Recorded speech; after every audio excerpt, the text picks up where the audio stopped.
Questions orales, the honourable leader of the opposition. L'honorable chef de l'opposition. Joyeux Noël! C'est le temps des fêtes, c'est le temps de l'espoir. Et évidemment, le Parti conservateur, c'est le parti de l'espoir. Donc, nous partageons cet espoir avec tout le monde aujourd'hui. Mais pour trop de monde, la vie est devenue trop chère. Il y a des mères monoparentales, les aînés qui ne peuvent pas acheter de nourriture et le premier ministre menace une nouvelle augmentation dans la taxe sur l'essence qui va augmenter le coût de nourriture. Est-ce que le premier ministre, avant Noël, peut annoncer qu'il va annuler ces taxes cachées sur les épiceries pour que les Canadiens puissent avoir de l'espoir à manger bien? L'honorable leader du gouvernement à la Chambre. Monsieur le Président, le Parti conservateur, il n'y a personne qui appelle ça le Parti de l'espoir. Mais en cette saison des fêtes, je tiens à souhaiter même aux grincheux chefs de l'opposition un très joyeux Noël et à l'ensemble du caucus des conservateurs. Je souhaite qu'ils arrêtent d'imaginer des taxes qui n'existent pas, des taxes qui ne sont pas et ne seront jamais imposées sur les Canadiens. Plutôt, on va offrir des appuis à l'ensemble des Canadiens. Joyeux Noël, Monsieur le Président. L'honorable chef de l'opposition. Que le premier ministre allait être ici pour une fois pour défendre. Même si c'est Noël, là, on peut pas se permettre d'enfreindre les règles. Je vais devoir enlever une question au leader de l'opposition. Et ça me fait de la peine, surtout à ce temps-ci de l'année. The honourable leader of the opposition. L'honorable chef de l'opposition. Défendre pour une fois le coût de la vie qui augmente à cause des taxes qu'ils imposent sur l'épicerie. Mais c'est pas juste ça, c'est la criminalité. Les libéraux sont en train de bloquer leur propre loi sur la libération sous caution. Les conservateurs ont fait des motions 17 fois dans les derniers 2 jours pour faire avancer la loi sur la libération sous caution. Les libéraux ont causé ce problème en libérant des criminels avec la loi C-75 avant Noël. Est-ce qu'ils vont nous permettre de faire avancer leur loi pour réparer les dommages qu'ils ont faits? L'honorable leader du gouvernement à la Chambre. Monsieur le Président, juste parce que c'est la saison des fêtes puis tout le monde est dans un esprit généreux, on ne peut pas tordre les faits, Monsieur le Président. Absolument. Les conservateurs ont passé septembre, octobre, novembre et décembre à obstruire l'agenda le plus ambitieux contre le crime de l'histoire du Canada, Monsieur le Président.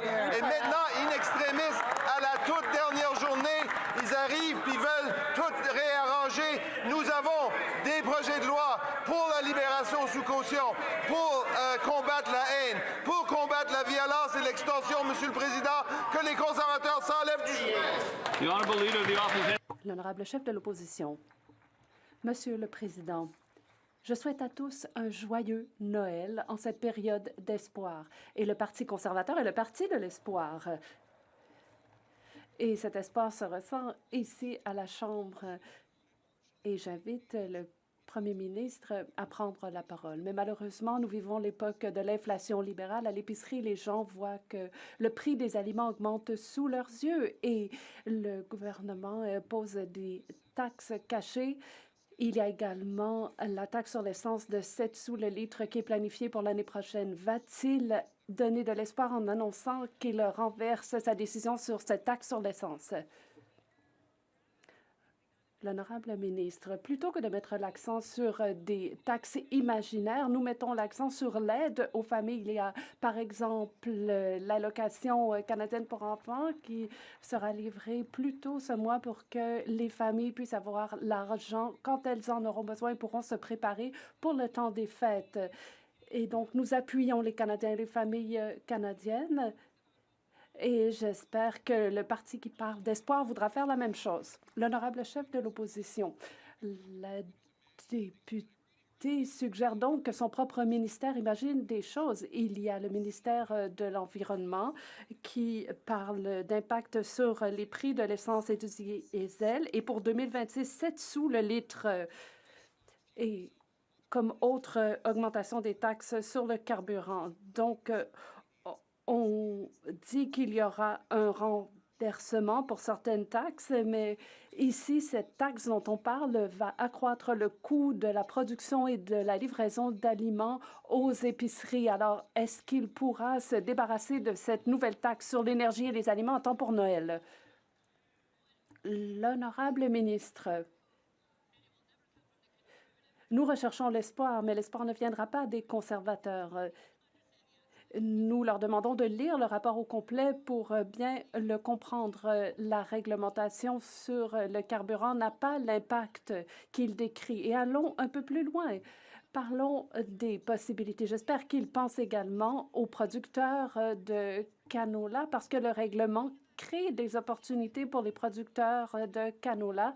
Ce n'est pas une taxe. Il s'agit plutôt, par cette mesure, de créer de l'innovation. Voilà l'espoir. L'honorable chef de l'opposition, c'est très éloquent de constater que le premier ministre n'est pas prêt à prendre la parole pour défendre sa propre taxe. Et on dit que la taxe sur le diesel que les agriculteurs utilisent va leur être utile, comme on dit que libérer les criminels va faire baisser la criminalité.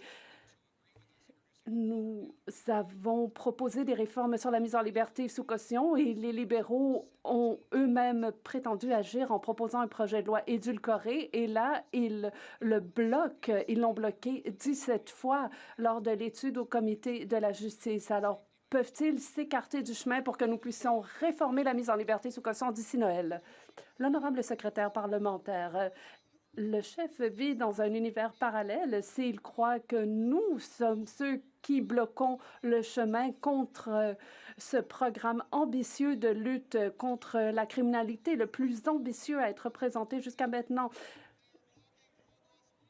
Ce sont eux qui bloquent les progrès sur la réforme de la justice, de l'immigration, des réformes contre l'extorsion, contre la pornographie juvénile. Est-ce que le chef va dire à son caucus que ce sont eux qui doivent s'écarter du chemin alors que les libéraux luttent contre la criminalité?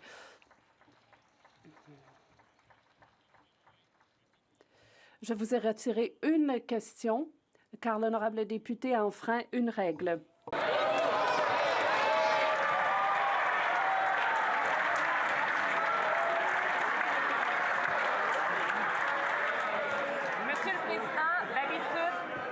On n'est pas prêt à commencer. On n'est pas prêt à commencer. Ça avait été mentionné d'ailleurs au moment où on avait enfreint au règlement. L'honorable député de Saint-Jean. Monsieur le Président, d'habitude, on fait un bilan de session, mais cette fois-ci, on va faire un rapport aux actionnaires parce que le Canada, dans le fond, c'est rendu une business. Avec ce premier ministre-là, les libéraux, ils font même plus semblant. C'est fini, la lutte au changement climatique. L'environnement, c'est un obstacle au commerce. Avec C5, C15 et S4, c'est fini. Le respect des lois, ça ralentit les affaires. C'est fini la différence québécoise. Le premier ministre s'est lancé dans le recours contre la loi 21 aussi vite que lâché ses cours de français. Est-ce que les libéraux réalisent que les Québécois n'ont pas voté pour leur Canada Inc? L'honorable ministre de l'Environnement et du Changement climatique. Monsieur le Président, les Canadiens ont voté pour bâtir un Canada, pas seulement fort, mais c'est s'assurer qu'on va bien bâtir. C'est exactement ce que nous faisons. On a dit on a engagé à renforcer le prix industriel sur la carbone. On a engagé à renforcer les règlements de méthane. On a renforcé à continuer à avoir de l'électricité propre. Surtout au Québec, on va voir que ça va continuer. On va engager en plus. On fait le travail, on lutte contre le changement climatique et on bâtit un Canada fort. Bravo! L'honorable député de Saint-Jean. Monsieur le Président, les libéraux, ils n'ont pas un premier ministre, ils ont un PDG. Pas d'écoute pour les priorités sociales comme les soins de santé ou les aînés. Pas d'écoute pour les ministres qui démissionnent pour être entendus. Pas d'écoute pour les électeurs avec son budget conservateur. Pas d'écoute pour les Québécois qui ont voté pour lui par peur de Donald Trump alors que ses relations avec Washington, pour le citer, who cares? C'est un PDG. À la différence près qu'un PDG avec un déficit comme ça, on le congédierait. Voilà. Est-ce que les libéraux vont lui rappeler qu'on est dans un Parlement démocratique? L'honorable ministre de la Transformation du gouvernement. Merci beaucoup, Monsieur le Président. Alors, si mon estimé collègue veut parler du bilan, on peut parler de 180 000 emplois créés au pays dans les 3 derniers mois, du taux de chômage qui baisse 3 mois d'affilée, 5,1 au Québec, d'investissements majeurs comme juste cette semaine, 19 milliards de Microsoft au Canada. On peut parler aussi de l'inflation qui est dans la fourchette de la Banque du Canada, des salaires qui augmentent plus vite que l'inflation. Mais si on veut parler du bilan du Bloc, c'est quoi, Monsieur le Président? Pas une demande en culture, pas une demande en environnement dans les préparations du budget. Et ils ont même voté contre le Programme national d'alimentation pour les jeunes les plus vulnérables, contre des investissements en culture, Monsieur le Président, contre des investissements pour un filet social au Québec. L'honorable député de Repentigny. Monsieur le Président, ce qui va être générationnel dans le bilan libéral, c'est la trahison climatique du Canada. Leur abandon de toute leur politique verte pour une entente pétrolière avec l'Alberta, bien, selon l'ancien ministre de l'Environnement, c'est une vente à rabais. Leur virage pétrolier va saboter toutes les chances d'atteindre les cibles de réduction de gaz à effet de serre. Ils sacrifient tous les efforts des Québécois plus âgés qui ont posé des gestes pour le climat. Ils disent aux plus jeunes, bien, arrangez-vous avec les problèmes. Quand les libéraux parlent de générationnel, est-ce que c'est ça l'héritage qu'ils veulent laisser? L'honorable secrétaire d'État à la Nature. Monsieur le Président, je ne crois pas qu'on peut parler d'une trahison. La stratégie change, mais les objectifs restent les mêmes. Nous allons être un pays qui va être capable d'atteindre ses objectifs, mais il faut faire face à la réalité qui est différente. Nous modifions nos stratégies, mais nous gardons la vision, et c'est ça, bâtir le Canada, monsieur. Member for Calgary. L'honorable député de Calgary-Est. Le premier ministre a dit que les Canadiens devaient le juger à l'aune des prix des aliments. Il devrait donc éliminer les taxes cachées comme les taxes sur l'emballage notamment. Et donc, la famille moyenne devra payer 1 000 $ de plus pour ses aliments l'année prochaine. Et le prix de l'épicerie a doublé pour passer à 340 $ par semaine. Est-ce que les hauts cadres de Brookfield devront se rendre dans des banques alimentaires pour que le premier ministre agisse sur les prix des aliments? Réponse de l'honorable secrétaire d'État. Il s'agit encore une fois de taxes imaginées. De ce côté-ci, nous ne jouons pas à des jeux de procédure. Nous gouvernons. Nous avons fait adopter un budget historique et en fait, les résultats parlent d'eux-mêmes. Notre économie est en croissance malgré la guerre commerciale. Nous avons créé de nombreux emplois. Et il faut donc mettre l'accent sur l'abordabilité pour les Canadiens et nous allons agir pour l'économie. L'honorable député d'Abbotsford South Langley. Il y a eu une rupture de promesses sur le logement et même le chef garde du budget a dit qu'il n'arriverait à bâtir que 5 000 maisons, logements par année. Et il y a notre plan d'éliminer la TPS sur l'achat des maisons. Alors pourquoi ne pas respecter leurs promesses? Parce que les prix continuent d'augmenter malgré ce qu'ils n'ont de cesse de répéter. L'honorable ministre, merci beaucoup, Monsieur le Président. J'ai de bonnes nouvelles à communiquer à la Chambre. Lundi, le premier ministre et le maire Sutcliffe ont annoncé un nouveau partenariat avec la ville d'Ottawa, donc 3 000 logements abordables. Il s'agit d'investissements conjoints qui permettront d'accélérer la construction de 2 000 logements abordables sur des terres fédérales et Maison Canada va financer des milliers de logements abordables et donc c'est fantastique. Nous réussissons à faire construire des logements rapidement. L'honorable député de Calgary-Nose Hill.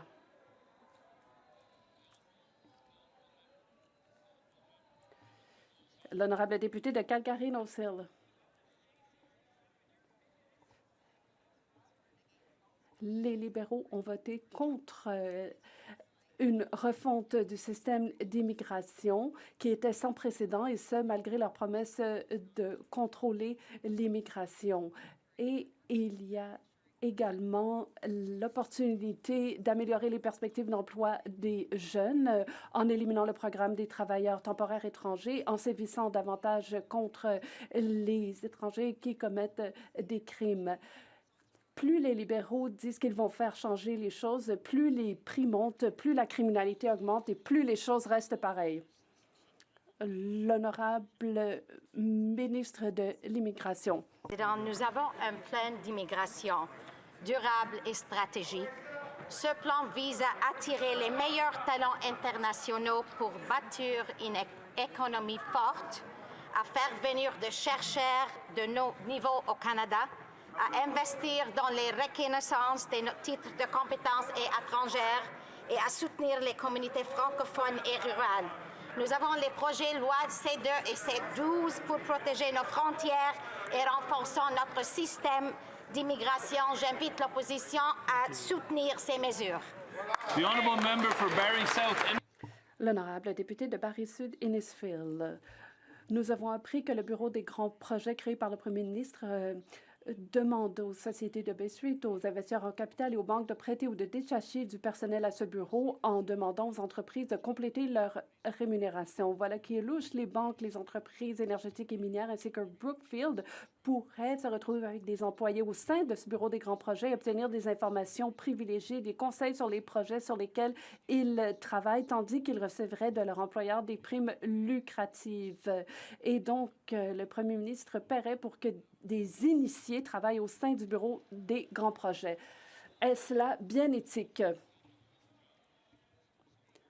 L'honorable ministre, de ce côté de la Chambre, nous remercions le député d'en face pour ses théories de conspiration. Seuls les conservateurs pourraient être choqués du fait que des gens qui ont beaucoup d'expérience dans le secteur privé, qui sont compétents, vont contribuer à la réalisation de grands projets. Nous sommes fiers des gens qui se proposent pour servir le Canada et je ne vois pas pourquoi les conservateurs estiment que c'est un problème. L'honorable député de Barrie Sud de Innisfil. Ce sont des amis de Bay Street qui sonnent l'alarme. En fait, on n'a qu'à payer si on veut faire construire une mine pour envoyer un employé travailler au bureau des grands projets du premier ministre. S'il s'agit d'un grand investisseur en capital comme Brookfield, par exemple, qui veut financer un projet vert, pas de problème. Il suffit de payer pour envoyer un employé au bureau des grands projets du premier ministre. C'est corrompu, c'est inacceptable.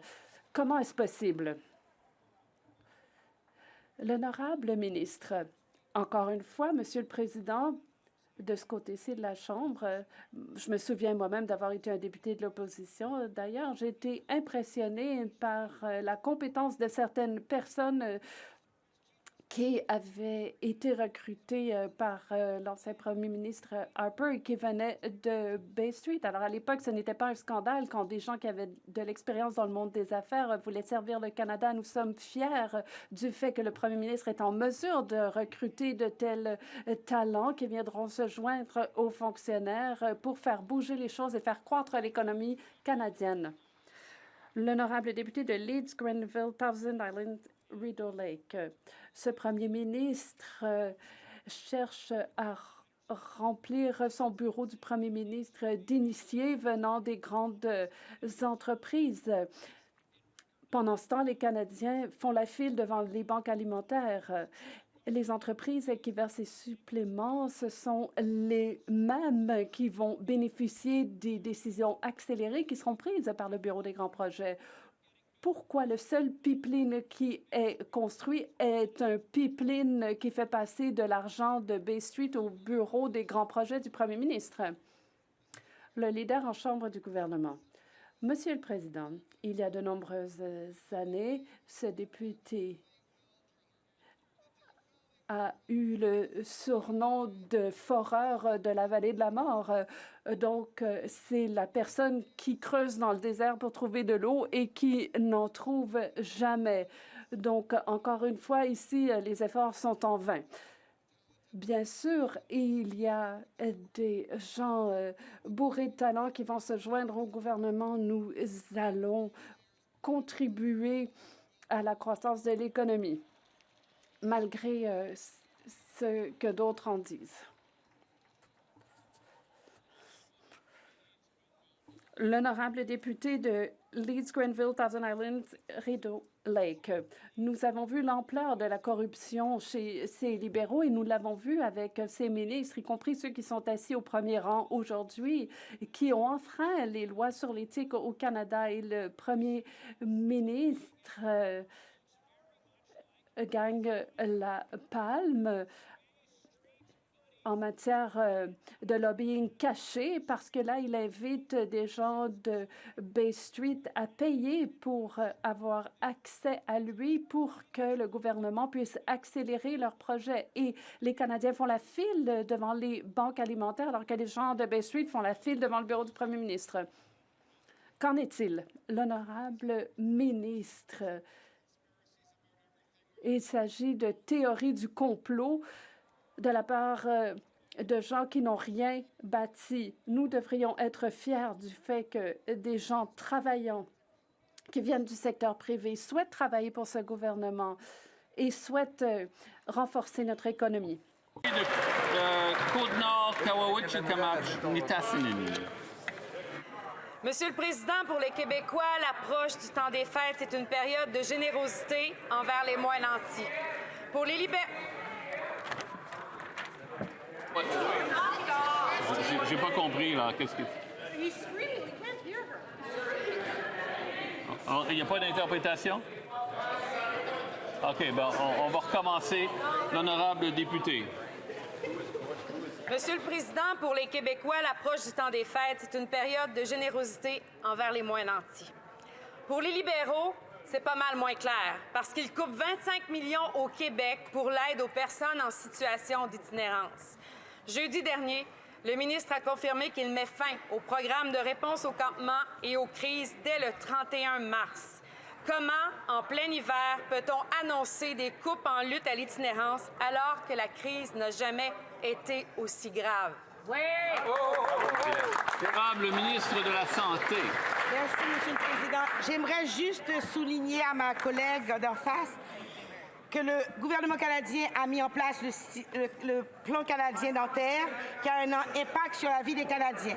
Près de 6 millions de Canadiens sont déjà couverts par ce programme, dont les plus démunis. Beaucoup de personnes sont capables de voir des dentistes et des hygiénistes pour la première fois de leur vie. J'invite donc ma collègue d'en face ainsi que tous mes collègues à rejoindre tous les habitants de leur circonscription pour leur demander de s'inscrire au régime dentaire. Merci. L'honorable député de Shefford. D'après moi, c'est trompé de feuille, Monsieur le Président. 25 millions par année, c'est absolument rien dans un déficit de 80 milliards. Ça n'a aucun sens de couper en lutte à l'itinérance. Ouais. C'est des dizaines de milliers de dollars en moins pour chacun de nos organismes communautaires au moment même où ils s'inquiètent que la crise touche des personnes de plus en plus vulnérables, notamment les femmes qui représentent maintenant environ 30 des personnes en situation d'itinérance, le double de ce qu'on connaissait avant. Franchement, est-ce que c'est le temps de couper les vivres au Québec et à nos organismes? Non!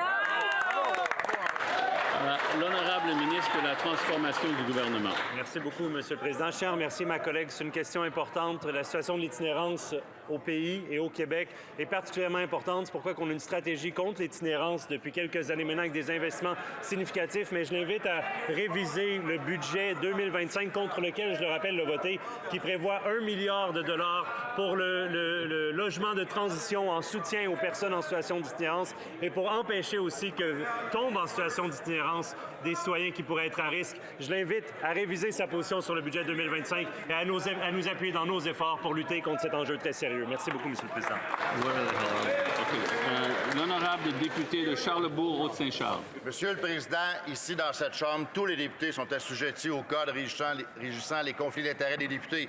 Eh bien, il est indiqué dans la loi sur les conflits d'intérêts, je cite, qu'il est interdit aux titulaires de charges publiques de solliciter personnellement des fonds si ça le place dans une situation de conflit d'intérêts. Or, l'unité permanente anticorruption mène actuellement une enquête dans l'affaire des fling-flang libéraux à Ottawa. Une enquête criminelle, Monsieur le Président. Il y a 2 semaines, le député fédéral libéral de Laval-les-Îles avait promis à TVA de faire une déclaration pour expliquer ses possibles liens dans cette affaire. Est-ce que le député de Laval-les-Îles a le courage de se lever pour expliquer aux Québécois quelle était sa possible implication dans l'affaire des fling-flang?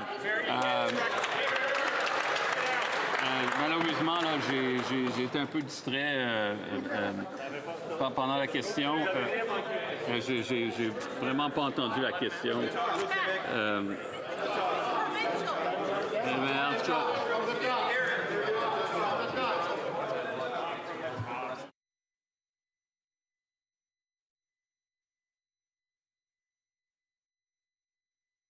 Alors, si on va voir, là, je vais réécouter comme il faut cette fois-ci, mais apparemment, ça pourrait être problématique.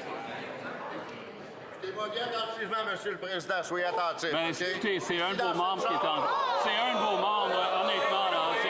C'est un de vos membres qui est en train de m'interpeller. Alors, on va faire attention au sarcasme. OK, c'est bon. On y va doucement. Alors, si le député pourrait recommencer. Monsieur le Président, écoutez bien cette question. Ici, dans cette Chambre, tous les députés sont assujettis au Code régissant les conflits d'intérêts des députés. Eh bien, il est indiqué dans la loi sur les conflits d'intérêts, et je cite, qu'il est interdit aux titulaires de charges publiques de solliciter personnellement des fonds si ça le place dans une situation de conflit d'intérêts. Or, l'unité permanente anticorruption mène actuellement une enquête dans l'affaire des fling-flang libéraux à Ottawa, une enquête criminelle. Il y a 2 semaines... Non, mais... That's not government business. How do you know if he hasn't finished the question here? On n'a pas parlé de membres du gouvernement ou de la députation gouvernementale. En tout cas, ça m'apparaît là pas vraiment pertinent à l'administration de l'appareil fédéral, mais je vais laisser le choix de répondre si on veut. Alors, on va passer à la prochaine question. L'honorable député de Charlebourg-Haute-Saint-Charles. Je ramène une question, c'est qu'actuellement, l'UPAC, l'unité permanente anticorruption, fait une enquête sur les fling-flang libérales à Ottawa.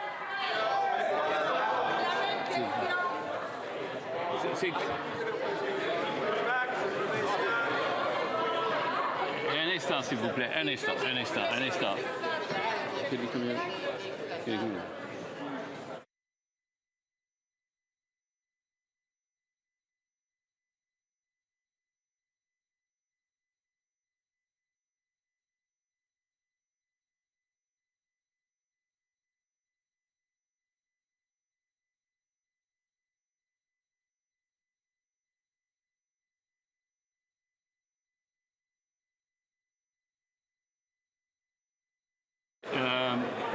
Ça ne touche pas l'administration de l'appareil gouvernemental. Moi, je ne suis pas au courant de ce que l'UPAC est en train d'investiguer. C'est la même question. Il me semble que c'est la même question que la question précédente. Monsieur le Président, je posais une autre question. Monsieur le Président, il reste que toute l'affaire est actuelle. Médiatisé, les médias en parlent partout. On a vu le député de Laval-les-Îles faire une déclaration à TVA disant qu'il y aurait une déclaration de sa part pour expliquer son implication dans ce scandale qui est en enquête actuellement par l'UPAC. Mais ma question, Monsieur le Président, maintenant, serait sur la décision du premier ministre de choisir Mark Wiseman pour devenir le prochain ambassadeur du Canada aux États-Unis. Sachant très bien que Mark Wiseman s'est déjà déclaré, était l'initiateur de l'initiative du siècle, qui va avoir 100 millions de personnes au Canada en 2100, et qui a dit pertinemment qu'il se foutait de ce que les Québécois en disaient. Et de plus, M. Wiseman est contre la gestion de l'offre. Est-ce que le premier ministre peut changer d'idée et ne pas prendre Mark Wiseman comme ambassadeur? L'honorable ministre responsable du commerce Canada-États-Unis. Président, la 4e fois, notre collègue est chanceux. Sa question est peut-être en ordre. Cependant, il y a une certaine difficulté avec les faits. Il parle de personnes qui ne sont pas au gouvernement, des politiques publiques qui ne sont pas les politiques du gouvernement. Il sait fort bien que notre gouvernement appuie la gestion de l'offre. On ne va pas négocier dans aucune circonstance cette question-là avec les Américains. Alors, malgré son essai, on comprend encore que les faits sont un peu lousses, Monsieur le Président. Honorable député de Bellechasse et Etchemin-Lévis. Merci, M. le Président. Les banques alimentaires débordent, mais le premier ministre, lui, vit sur une autre planète. Alors que les Canadiens n'arrivent pas à se nourrir, ce premier ministre libéral a dépensé 736 000 $ de l'argent des contribuables pour un jet privé, M. le Président, alors qu'un avion du gouvernement était disponible pour le tiers du prix. Pendant ce temps-là, 86 % des Canadiens se privent de viande, M. le Président, parce qu'ils n'ont pas les moyens d'en acheter. Quand va-t-il arrêter de nous faire payer pour ces caprices, alors que le monde peine à se nourrir, M. le Président? Le ministre de la Transformation du gouvernement. Merci, Monsieur le Président. Ceux qui vivent sur une autre planète, c'est les députés conservateurs, comme mon estimé collègue, qui ont voté contre un budget qui prévoit de l'aide tellement directe pour son monde. On peut penser au régime canadien de soins dentaires. C'est au bas mot au moins 20 000 personnes dans son comté. On peut penser à l'allocation canadienne pour enfants qui a baissé la pauvreté infantile au pays de 38 %. Je l'invite à venir chez moi à la Société Saint-Vincent-de-Paul qu'on parle de l'impact que ces politiques-là ont eu sur la vie de notre monde au Québec et contre lesquelles elle a voté systématiquement. Merci, Monsieur le Président. L'honorable député de Bellechasse et Etchemin-Lévis. Ben moi, je vais lui parler des conséquences de ses politiques à lui. Une aînée de 75 ans dans mon comté consacre la moitié de son revenu à son loyer et à ses médicaments. Devant une tablette d'épicerie, elle s'est dit « Je n'ai pas les moyens ». Elle en est ressortie en pleurant. La personne a confié à l'organisme communautaire « J'ai honte. J'ai travaillé toute ma vie. Je pensais jamais avoir à demander de la nourriture ». C'est ça la réalité, Monsieur le Président. C'est ça la réalité de leur politique qui ne donne rien, Monsieur le Président. L'honorable ministre. Merci beaucoup, Monsieur le Président. Les effets de toge sont remarquables, mais les votes parlent plus fort que les effets de toge. Et les votes, c'est quoi, Monsieur le Président? Elle a voté contre une augmentation du supplément de revenu garanti qui aide les aînés les plus vulnérables. Elle a voté contre l'allocation canadienne pour enfants, contre le régime canadien de soins dentaires, contre une baisse d'impôts pour 22 millions de Canadiens, Monsieur le Président. Elle a voté contre du logement abordable. Je m'excuse, Monsieur le Président, mais je les invite, dans la prochaine année, à revoir leur approche et à se dire, bon, comment est-ce qu'on peut réellement aider notre monde plutôt que faire des effets de toge en chambre ici, jour après jour. Merci, Monsieur. L'honorable député de Winnipeg-Ouest. Monsieur le Président, le programme d'apprentissage précoce donne déjà aux familles canadiennes des milliers de dollars en économie tous les ans. Dans ma province du Manitoba, le programme permet aux familles d'économiser 2 800 $ par année. Le mois dernier, le ministre des Emplois et de la Famille a annoncé un prolongement de ce programme pour qu'il soit offert maintenant en Saskatchewan et en Ontario afin que les familles dans ces provinces puissent avoir accès à ce programme magnifique. Est-ce que la ministre peut nous donner une mise à jour de ce programme d'enseignement précoce en Alberta? L'honorable ministre des Emplois et de la Famille. Bonne nouvelle, Monsieur le Président, et à temps pour Noël. Demain, nous signerons le prolongement de cette entente avec l'Alberta.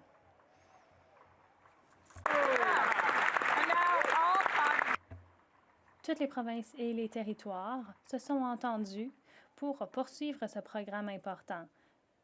Les coûts de garde d'enfants d'Alberta seront maintenant à 15 $ par jour et les familles pourront épargner quelques 7 600 $ par année. C'est de l'argent que les familles pourront allouer à leurs parents d'hypothèque, qu'elles pourront utiliser pour s'acheter de l'épicerie, pourront financer l'éducation de leurs enfants, même payer pour des cours de hockey. Joyeux Noël, Alberta. L'honorable député de Brantford-Brant South, 6 Nations. Monsieur le Président, les conservateurs ont demandé aux libéraux 17 fois au Comité de la justice de commencer à travailler sur le projet de loi de la mise en liberté sous caution. 17 motions pour obtenir cette mise en liberté sous caution et 17 fois, on a rejeté cette motion. Ils ont voté contre notre projet de loi de la prison et non de la libération et de la loi des 3 prises. Quand est-ce que le gouvernement libéral va cesser de rejeter toutes les mesures et finalement aller de l'avant? L'honorable ministre de la Justice. Monsieur le Président, je tiens à rappeler à l'honorable député que de ce qu'il appelle, lui, la libération libérale est appuyée par l'Association policière de l'Ontario et du Canada, les chefs de police de ma circonscription et les chefs de police de la sienne. Lorsque le chef de police de sa ville a comparu en comité, il a exhorté tous les députés, y compris les députés conservateurs, d'accélérer le processus. Il révise l'histoire ici.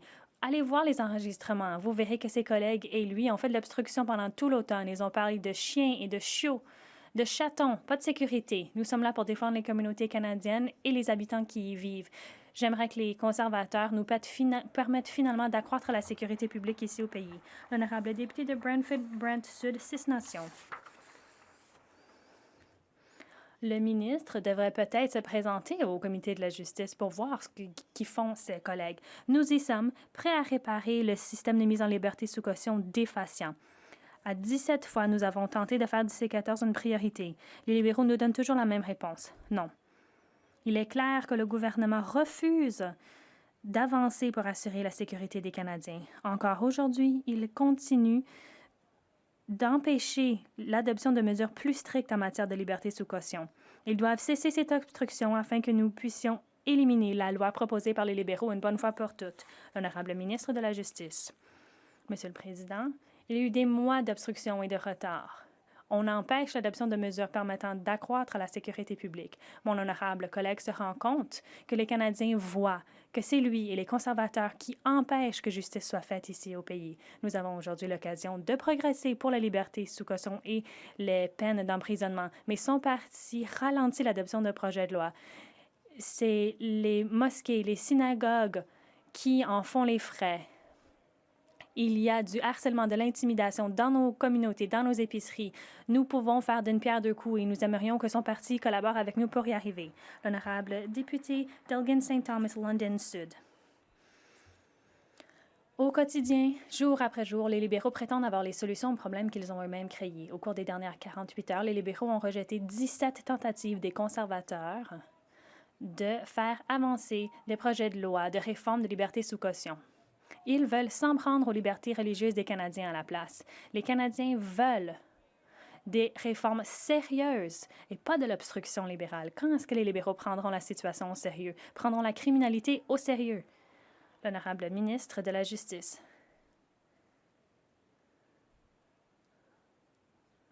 L'honorable secrétaire d'État de la lutte contre la criminalité. Le député d'Elgin St. Thomas, London Sud, est le principal coupable de l'obstruction au comité de la justice. Il parle de chats, de chiens, alors que la criminalité et les crimes haineux ont augmenté de 17 % au pays. Nous avons déposé ce projet de loi pour protéger les croyants. Nous faisons tout en notre pouvoir de ce côté de la Chambre pour protéger les Canadiens, accroître la sécurité publique. C'est les conservateurs qui s'y opposent, qui ralentissent les travaux et qui font de l'obstruction. L'honorable député d'Elgin St. Thomas, London Sud. Je ne permettrai pas à la secrétaire d'État de me jeter l'opprobre. Elle prétend parler au nom de certaines communautés qui, elles... L'honorable député peut recommencer. Merci. Je ne permettrai pas à la secrétaire d'État de me jeter l'opprobre. On va entendre cette phrase à de nombreuses reprises si on ne peut pas cesser le chahutage de ce côté-ci de la Chambre. L'honorable député d'Elgin St. Thomas, London Sud, peut reprendre encore une fois. L'honorable secrétaire d'État m'impute le blâme, alors qu'en fait, le blâme revient aux libéraux. C'est eux qui promettent à ces problèmes de s'empirer. On a dit en comité que le ministre de la Justice viendrait seulement comparaître en comité si l'on adoptait à toute vitesse le C9. Pourquoi ne pas faire preuve de transparence, de reddition de comptes? On fait de l'obstruction pour l'adoption du bon projet de loi. Pourquoi est-ce que le ministre de la Justice ne vient pas en comité? Pourquoi ce n'est pas lui qui répond à la question? L'honorable secrétaire d'État de la lutte contre la criminalité. Monsieur le Président, c'est un fait. Le député d'Elgin St. Thomas, London Sud, fait obstruction à tous les projets de loi de lutte contre la criminalité au comité de la justice depuis le début de la séance parlementaire. Il parle des 16 animaux de compagnie plutôt que de la sécurité des Canadiens. C'est une tendance qui est souvent répétée chez les conservateurs. Ils ne sont pas sérieux dans la lutte contre la criminalité. Ils empêchent les lois de réforme sur la liberté sous caution, empêchent que des protections soient mises en place pour des croyants et ne permettent pas aux autorités d'avoir les pouvoirs nécessaires pour empêcher les extorsions et des infractions de pédophilie. L'honorable député d'Oxford. Les prix des aliments ont plus que doublé sous la tutelle des libéraux. 2,2 millions de Canadiens fréquentent les banques alimentaires de façon mensuelle. De nombreux d'entre eux sont des aînés. Un des commettants de Woodstock a dû reprendre le travail après avoir pris sa retraite.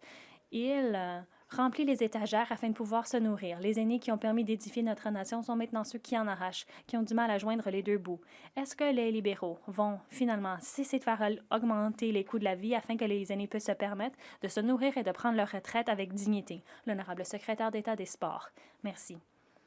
Vous vous souvenez quand le Grinch a tenté de voler Noël, il s'est rendu tout au haut du mont Crumpit. Il avait ce qu'il voulait, il allait jeter tous les cadeaux des Who parce qu'il ne pensait pas qu'il méritait toutes ces belles choses. C'est comme le chef du Parti conservateur. Pendant 25 ans, il a eu accès à des soins dentaires puisqu'il a un emploi ici à la Chambre. Ils vont donc contre les soins dentaires pour 9 millions de Canadiens. Il habite, lui, à Stornoway, un logement offert par le gouvernement, donc il vote contre les mesures pour le logement abordable pour des millions de Canadiens. Voici mon souhait de Noël. Le chef du Parti conservateur revienne en janvier avec un cœur 3 fois plus grand et tente d'aider les Canadiens une fois pour toutes. L'honorable député de Oxford. Les libéraux ont promis qu'avec un travail acharné, il y aurait la promesse d'une belle vie. Ryan, père monoparental de Thamesford, a travaillé très fort mais a du mal à nourrir sa famille. Il a du mal à se payer de l'essence et du mal à réchauffer sa maison pendant le temps des fêtes. Comme des millions de Canadiens, il dépend maintenant des banques alimentaires pour nourrir sa famille. Le prix des aliments augmente de 1 000 $ par mois. Est-ce que les libéraux vont finalement cesser ces dépenses inflationnistes, débrider, éliminer les taxes cachées sur les aliments, afin que les Canadiens comme Ryan puissent se permettre de manger? L'honorable secrétaire parlementaire du ministre des Finances. Le chef de l'opposition est un vrai grincheux. Les conservateurs ne permettent pas le bonheur. Ils ne veulent pas nous permettre de nourrir les enfants sur les bancs d'école, ne veulent pas nous permettre de construire des nouvelles unités de logement abordables, ne veulent pas nous permettre de présenter des crédits d'impôt pour les Canadiens. Ils veulent maintenant éliminer le congé des fêtes. Même le grincheux avait le gros bon sens de redonner aux Who leurs cadeaux avant Noël. Quand est-ce que le Parti conservateur appuiera plutôt les Canadiens? Les Canadiens ne sont pas pour eux une priorité, ne l'ont jamais été. L'honorable député de Long Range Mountains. Les Canadiens n'ont pas les moyens de subvenir à leurs besoins. Le premier ministre a dépensé près de 800 000 $ pour acheter un jet privé. À Terre-Neuve-et-Labrador, nous avons le taux de chômage le plus élevé au pays. Les familles ont du mal à joindre les deux bouts. D'après le rapport sur le prix des aliments, on a montré que la facture d'épicerie a plus de doublé au cours des dernières années. Pour frôler la barre des 340 $. L'année prochaine, on s'attend à ce que les familles aient à débourser encore davantage. Quand est-ce que les libéraux cesseront ces dépenses inflationnistes, élimineront la taxe carbone industrielle et la nouvelle taxe sur les carburants afin que les Canadiens puissent se permettre de manger? L'honorable ministre des Pêches et Océans. Monsieur le Président, je suis ravie de pouvoir intervenir en Chambre et contrer la mésinformation au sujet des taxes imaginaires et le désengagement qui a lieu dans la province de Terre-Neuve-et-Labrador. Le budget 2025 porte sur les investissements pour édifier la nation. Les investissements dans les régions rurales de Terre-Neuve-et-Labrador, comme à l'échelle du pays. Les hôpitaux, les écoles, les ponts, les routes. Nous présentons des appuis pour les familles. 46 000 familles dans notre province qui ont besoin de l'allocation canadienne pour enfants indexée à l'inflation. Cette députée a voté contre toutes ces mesures. L'honorable député de Long Range Mountains. Cette réponse est inacceptable et laissez-moi vous dire pourquoi. Une femme de ma circonscription m'a raconté un moment qu'elle dit ne jamais oublier. Elle était à l'épicerie. Elle a vu un couple de personnes âgées devant le comptoir de boucherie. La femme âgée a regardé son mari et lui a dit doucement « Je sais que je dois acheter quelque chose, mais je ne sais pas quoi. Tout est trop cher. » Ma commettante qui a été témoin de la scène m'a dit qu'elle est allée dans sa voiture et a pleuré. Elle n'aurait jamais pensé voir des aînés de Terre-Neuve-et-Labrador dans une telle situation. Quand est-ce que le premier ministre prendra-t-il enfin ces difficultés au sérieux? Et quand rendra-t-il la vie abordable pour les habitants de Terre-Neuve et Labrador? L'honorable ministre des Pêches et Océans. Monsieur le Président, laissez-moi vous dire les faits. Les mesures de soutien pour les aînés sont indexées à l'inflation. Les mesures de soutien au logement aident les aînés à se trouver des logements abordables. Il y a des mesures de soutien offertes aux familles dans les communautés de Terre-Neuve et Labrador. les programmes d'alimentation pour les écoles, mesure qui a été qualifiée de foutaise par un conservateur. Nous permettons des économies de quelques 800 $ pour les ménages canadiens. La liste est longue et, à tous les coups, les conservateurs votent contre les mesures qui permettent d'appuyer les familles et les aînés. L'honorable député de Souris Moose Mountain. En Saskatchewan, les familles doivent composer avec l'augmentation du coût des aliments. J'ai parlé à des agriculteurs, des gens qui nourrissent notre pays. Après avoir payé toutes leurs factures, ils dépendent eux aussi des banques alimentaires pour se nourrir. Ça ne devrait jamais se produire dans un pays comme le Canada. Le gouvernement libéral devrait avoir honte. Honte qu'il y a maintenant 27 cas de scorbut en Saskatchewan puisque les gens ne peuvent pas se permettre des aliments sains. Il y a eu 10 ans d'inflation libérale et les taxes plus élevées. Comment le gouvernement peut-il défendre ce bilan où les agriculteurs ont besoin de l'aide alimentaire où il y a des nouveaux cas de scorbut?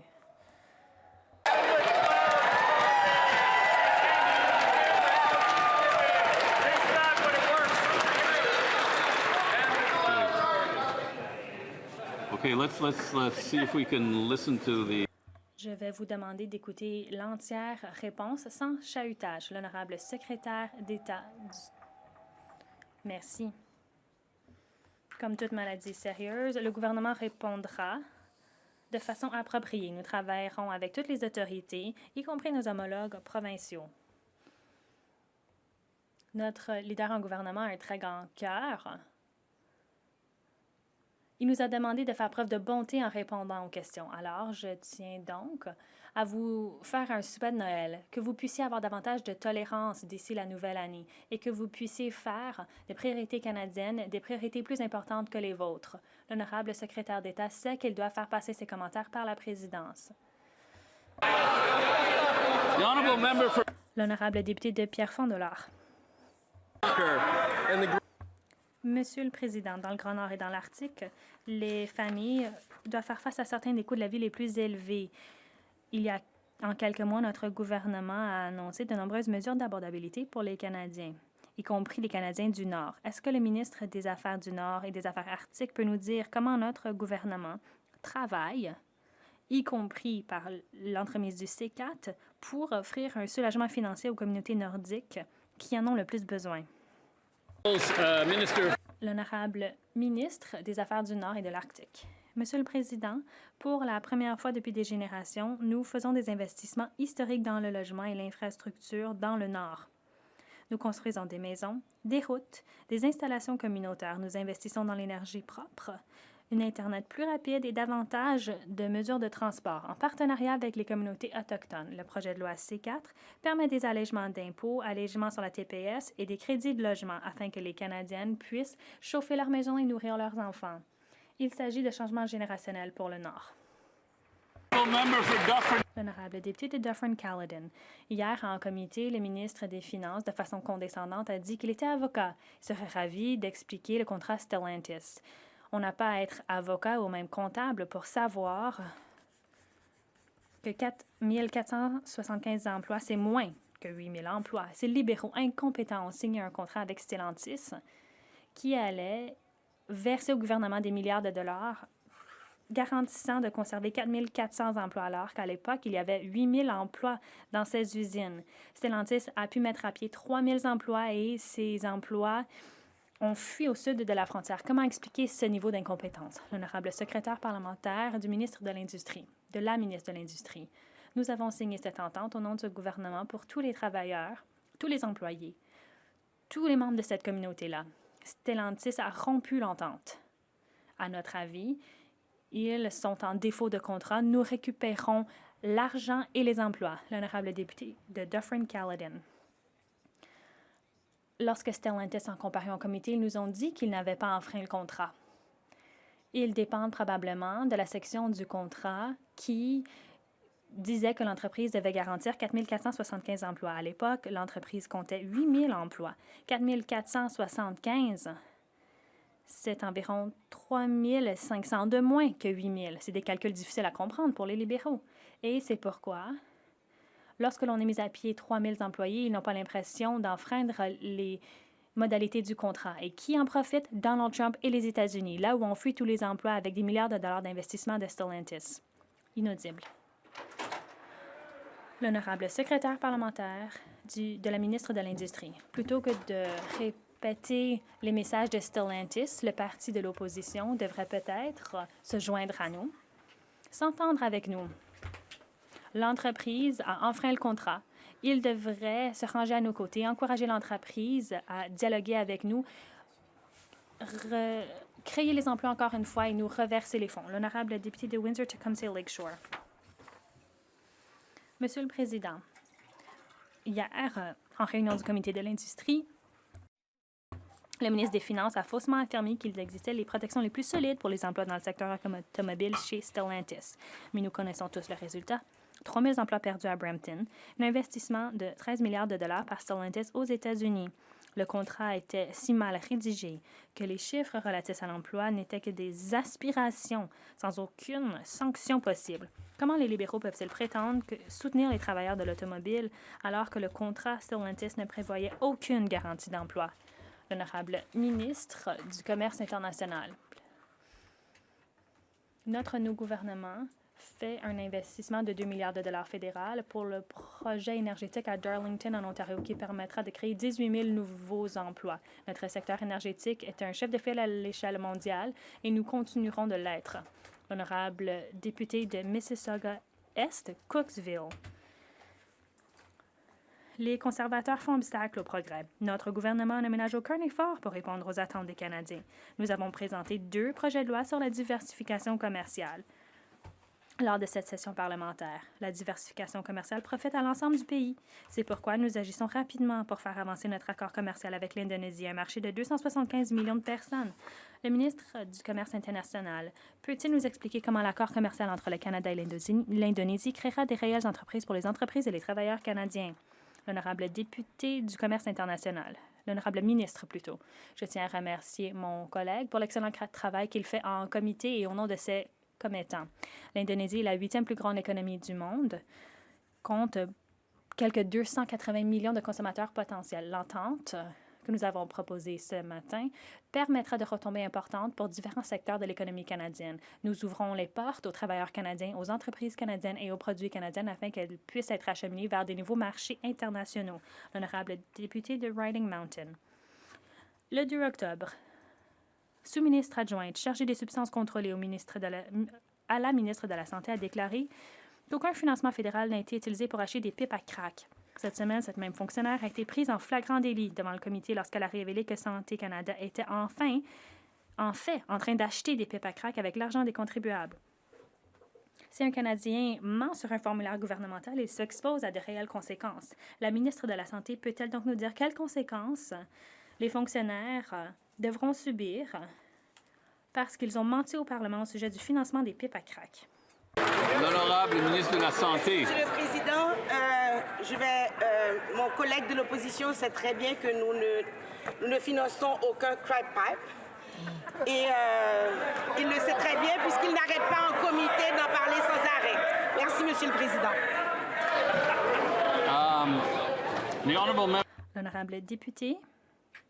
L'honorable député de Nunavut.